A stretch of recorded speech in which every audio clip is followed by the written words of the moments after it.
할렐루야, 좋은 아침입니다. 오늘도 말씀으로 하루를 시작합니다. 슬기로운 아침 시간 여호수아 9장 말씀입니다.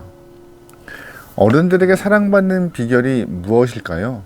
복잡하거나 아주 어려운 방법 같지는 않습니다. 제가 나름대로 생각해 볼 때 어른들에게 사랑받는 비결은 자꾸 물어보고 아직도 당신의 힘이 필요합니다라고 이렇게 도움을 청하는 제스처가 어른들에게 사랑받는 비결이 아닐까 생각합니다. 학생들 입장에서는 선생님에게 질문하고 선생님의 도움이 필요해라고 묻는 제자들, 사랑받을 수 있을 것 같아요.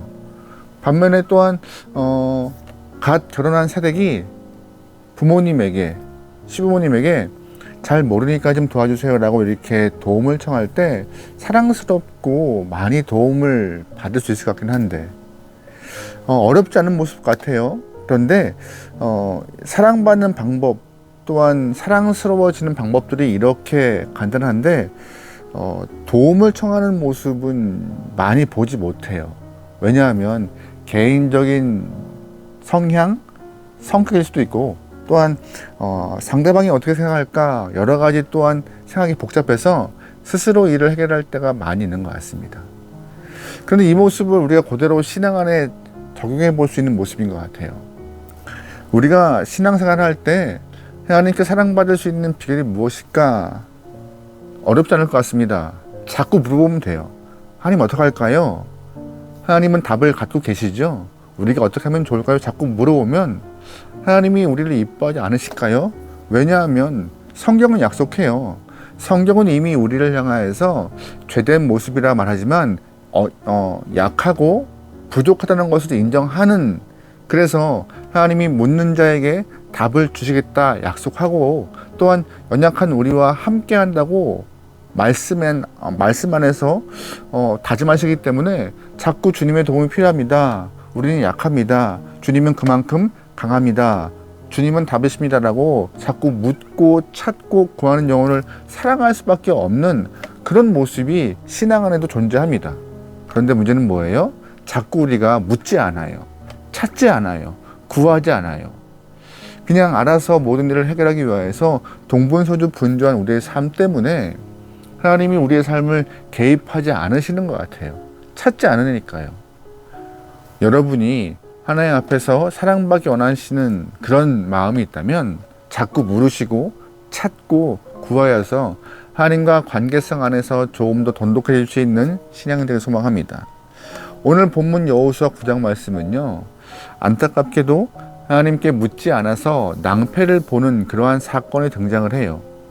단순히 낭패를 당하는 사건이 아니라 그 이후에 이스라엘 사람들에게 올무가 되어, 즉 올가미가 되어서 크게 어려움을 당하는 단초가 되기도 하죠. 우리가 보았던 것처럼 이제 이스라엘 사람들은 여리고성과 아이성을 점령한 이후 조금 정비하고 쉬기 위해서 베이스 캠프인 길갈로 돌아옵니다.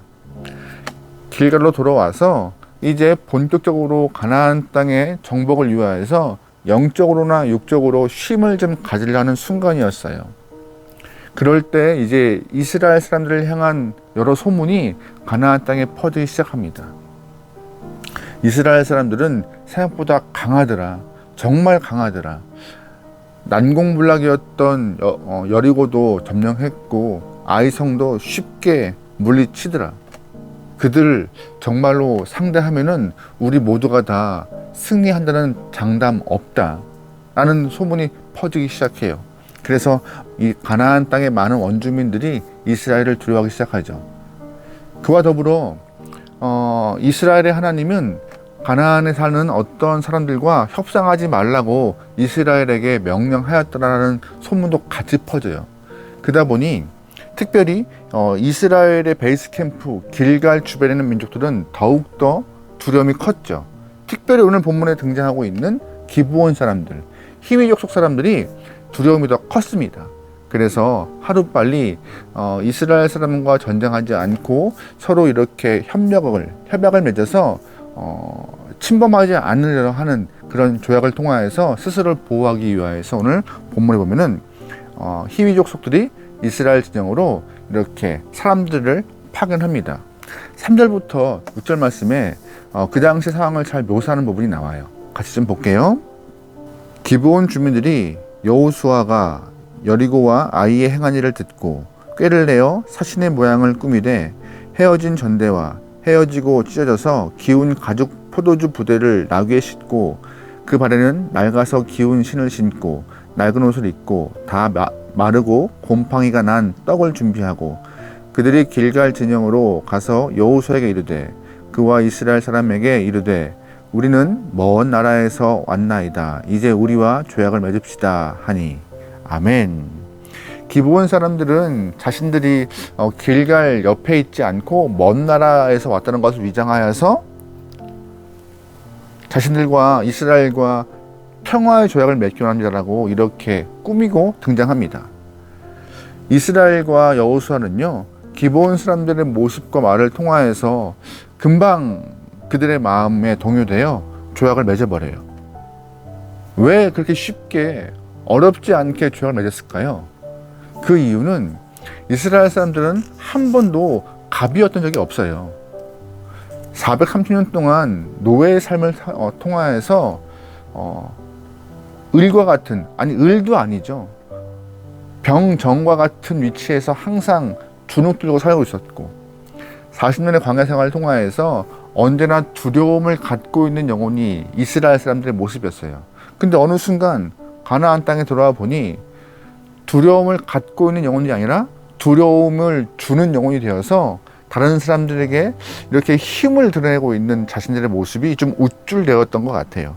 그러다 보니 순간적으로 판단력을 잃어서 하나님이 금하셨던 그런 가나안 땅에 있는 사람들과 함께 조약을 맺은 것을 금하셨는데 순간적으로 교만한 마음이 생겨서 조약을 맺어버립니다.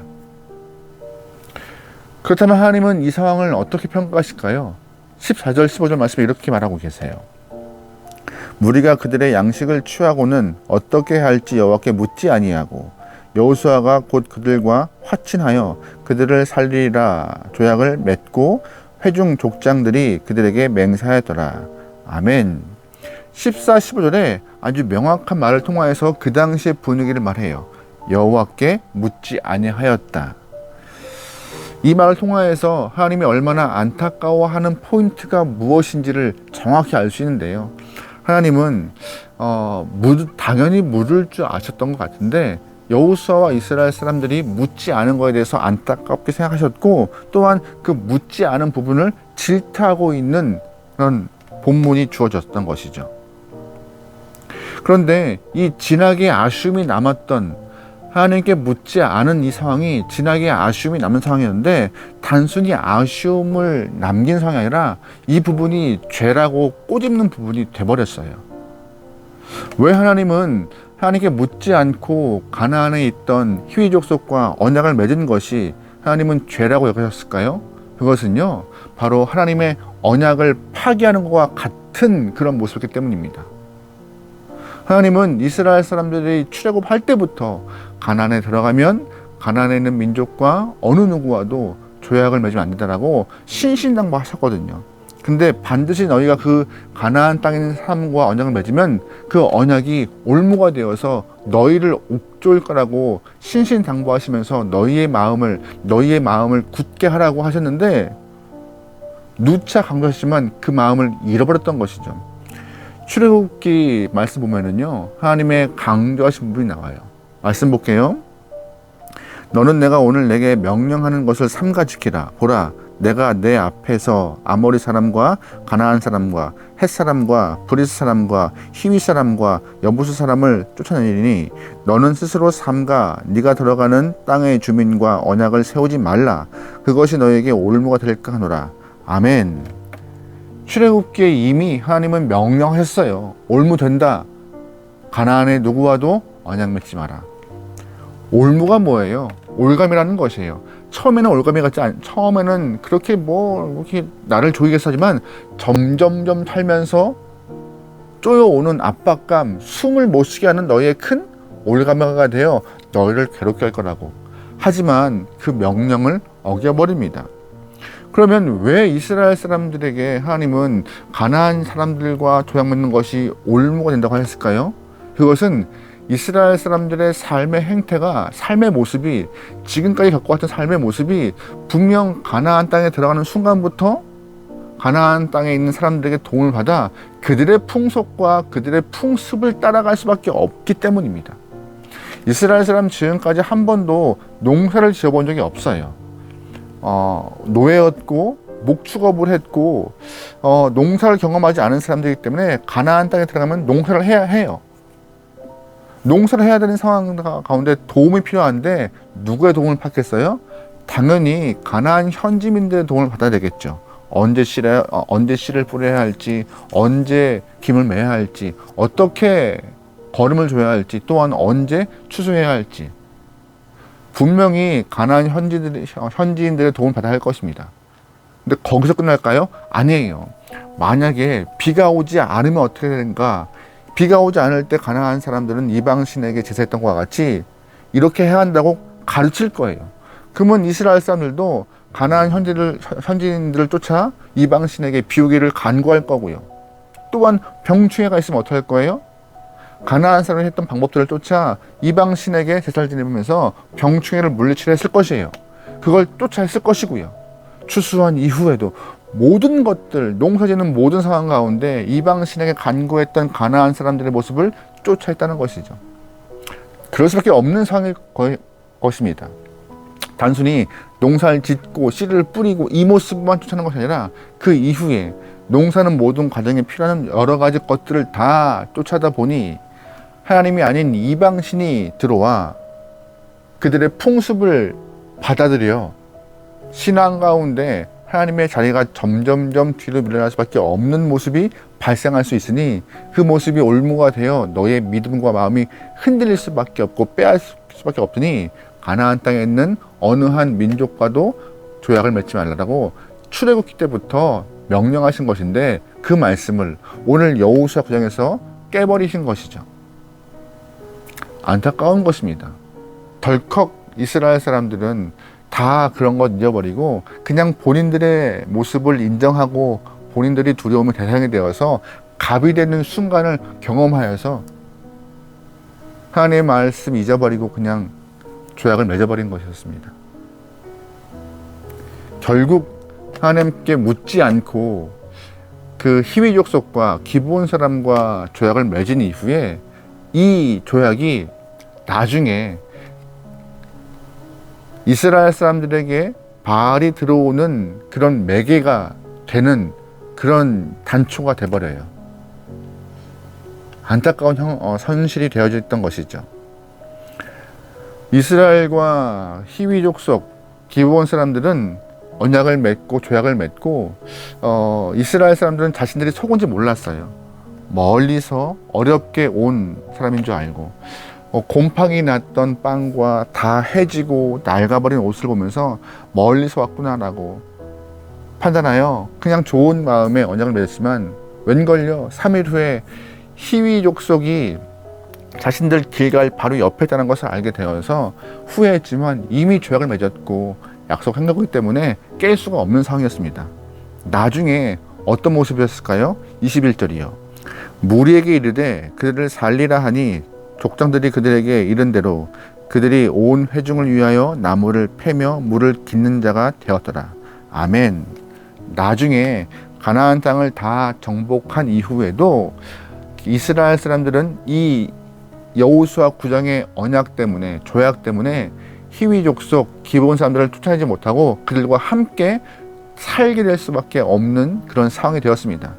그래서 나중에 나무를 패고 물을 기르며 농사를 돕는 자가 되었고 이들의 모습 때문에 바알 신이 들어오는 그런 매개체가 되었던 것이죠. 묻지 않은 것, 큰 실수겠어, 큰 죄겠어 하지만 묻지 않음으로 인하여서 하나님이 명령하신 일을 행하지 못하였고 묻지 않음을 통하여서 나중에 이스라엘 가나안 땅에 이 우상에 들어오는 아주 큰 범죄가 발생할 수 있는 시작점이 되었던 것입니다. 묻는 것 창피한 거 아니에요. 모르면 물어야 하고 궁금하면 물어야 하고 도움이 필요하면 간구해야 하는 것입니다. 그래야 살 길이 열리고 그래야 죄를 범하지 않을 수 있고 그래야 온전한 길로 갈 수 있는 것입니다. 오늘 말씀을 잘 보면서 우리의 삶은 하나님께 묻기를 주저하지 않고 간구하기를 즐겨하며 주 앞에 기도하는 것을 행복해할 수 있는 저와 여러분들이 좋을 것 같습니다. 그래야 주님 안에서 온전한 믿음의 길을 잘 갈 수 있으니까요. 오늘 하루 주어진 상황 가운데 하나님 어떻게 살까요? 어떻게 하면 좋을까요?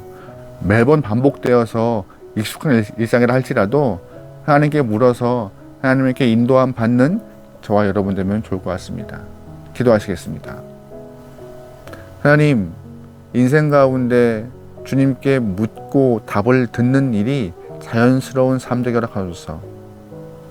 주 앞에 묻고 간구하고 도움을 청하는 그 일을 통하여서 하나님의 능력을 경험하고 능력을 인정하며 주의 영광 돌리는 삶을 살게 나오니 우리의 순간순간 모든 삶에서 내 중심이 아닌 하나님의 뜻을 구하고 주님 중심으로 살아갈 수 있는 성도가 되게 허락하소서. 모든 걸 맡겨오며 예수님의 이름으로 기도합니다. 아멘.